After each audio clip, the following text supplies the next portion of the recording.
Hello everyone, and thank you very much for having me. My name is Michelle Reeves, and I'm going to talk to you about my PhD, which is entitled Development and Validation of Animal-Based Welfare Indicators for Precision Livestock Farming Approach to Improving the Welfare of Small Ruminants. So today I'm going to talk to you about one of the studies that I've been conducting during this first year of my PhD. But first, I am one of two PhDs funded by TechCare. The other PhD student is named Amy Walker, and she's working on a project called Adopting Precision Livestock Farming Technologies to Improve Small Ruminant Management and Welfare in Grazing Systems. So Amy is very much working on the technology side of the project, which is in the green square on the diagram, whereas I'm focusing more on the animal welfare and indicators side of the project. And I'm also working within the framework of the UK extensive meat sheep farming system, since that's the one I find myself in at SRUC in Scotland. So the overarching objective of my PhD, as the title indicates, is to identify animal-based welfare indicators that can be measured by PLF technology. And I'll be doing that by looking at sheep who have their welfare compromised by disease. And so I hope to identify early behavioral differences between diseased sheep and healthy sheep, then to identify at which point in the development of the disease the behavioral changes occur, and finally to test whether these behavioral differences can act as early indicators of disease that can then be measured by the PLF technology. So consumers often tend to think that animals in extensive conditions have higher welfare as they have a higher amount of behavioral freedom, which is true to a certain extent. However, sheep in extensive conditions do face a unique set of challenges, and those welfare risks can include things like prolonged hunger, pain due to management procedures or other injuries, neonatal disorders, and disease, especially lameness, parasitism, and mastitis. So the question is, how do we monitor and assess these risks when human-animal interactions are rare in these kinds of systems and getting even rarer, especially as the skilled labor supply dwindles and the stock person to sheep ratio increases? One way of measuring welfare is through welfare indicators, and there are generally two kinds of welfare indicators. The first is resource-based or input-based. These are things like food and water availability and bedding.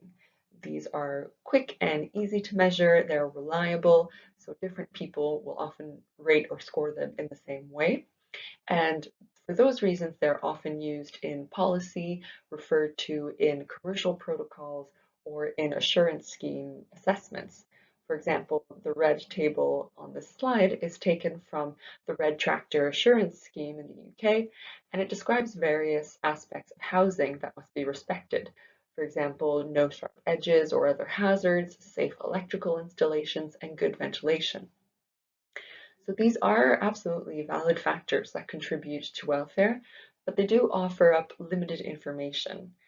Additionally, the high variability of environments that sheep are kept in sometimes render these a bit impractical because what can be measured on one sheep farm is not necessarily applicable next door on another farm.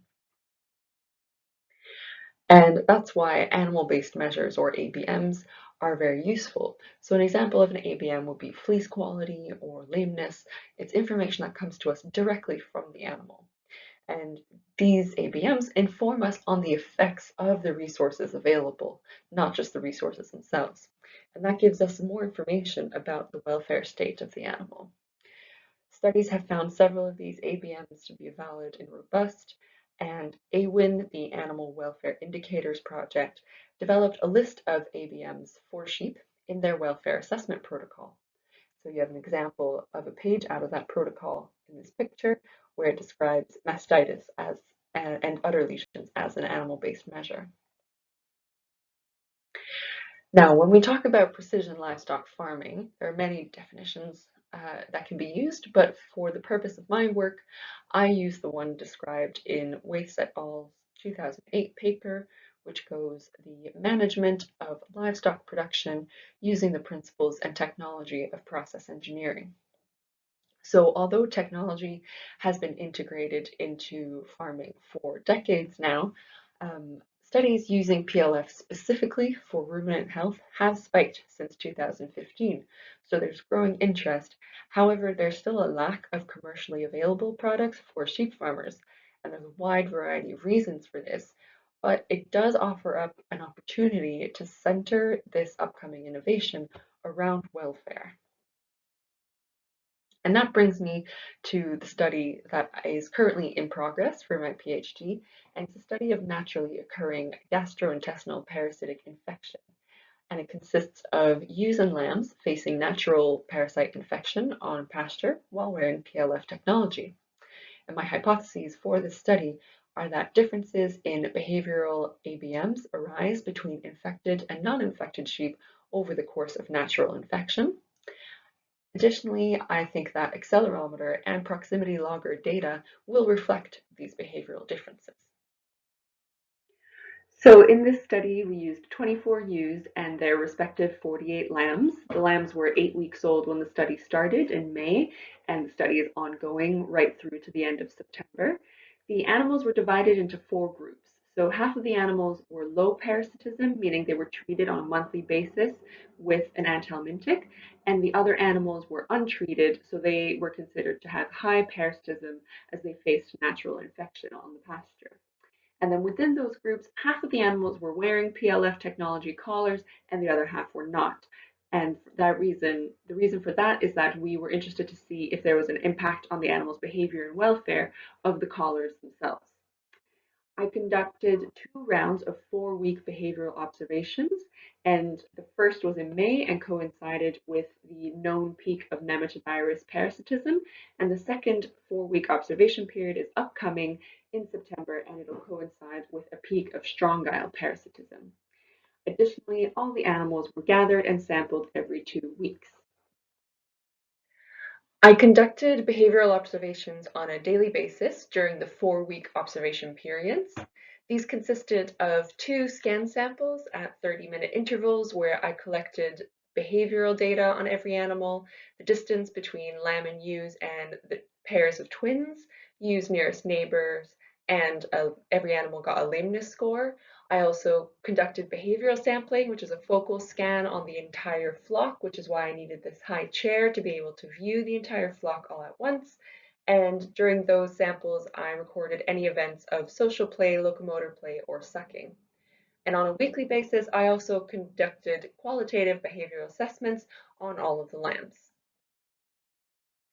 During the fortnightly gathering, we collected information about a lot of potential welfare indicators like body condition score, weight, mastitis score, etc. All the animals also had a fecal sample taken and a blood sample. The animals in the low parasitism group were dosed on a monthly basis with ivermectin, and we conducted fecal egg counts based on the fecal samples we collected within 48 hours of collection. For this study, the research team and I created collars for the ewes and the lambs, and we also had fixed readers on fence posts around the paddocks where the animals were grazing.